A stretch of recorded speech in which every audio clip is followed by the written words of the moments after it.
12 നിയോജക മണ്ഡലങ്ങളാണ് പാലക്കാട് ജില്ലയിൽ ഉള്ളത്. ഇതിൽ UDFിൻ്റെ കൈവശമുള്ള 2 സീറ്റുകൾ നിലവിൽ പാലക്കാട് നിയോജക മണ്ഡലവും മണ്ണാർക്കാടുമാണ്.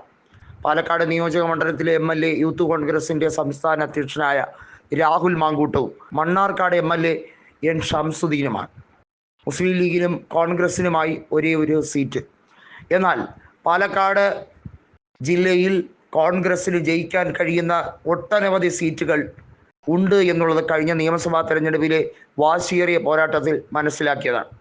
കോൺഗ്രസിൽ നിന്നും സരിൻ വിട്ടൊഴിഞ്ഞ് LDFിലേക്ക് സ്ഥാനമോഹങ്ങൾക്ക് വേണ്ടി വന്നപ്പോൾ വാസ്തവത്തിൽ കോൺഗ്രസ്സുകാർ സന്തോഷിക്കുകയാണ് ചെയ്തത്.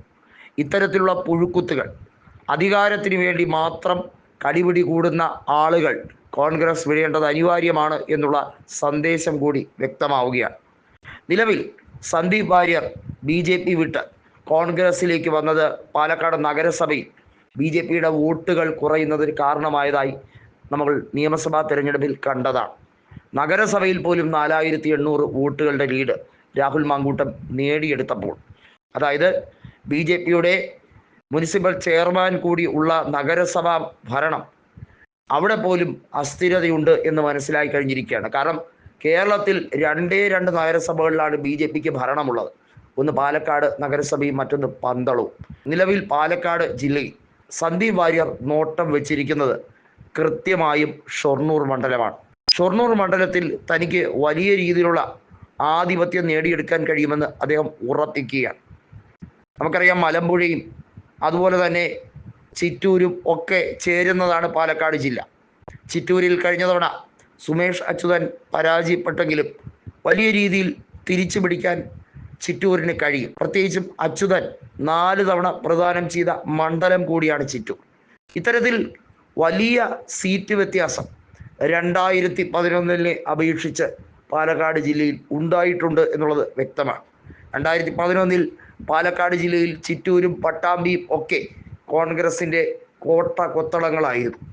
എന്നാൽ ഇപ്പോൾ ആകെ ബാക്കിയുള്ളത് പാലക്കാട് നിയോജക മണ്ഡലം മാത്രമാണ്.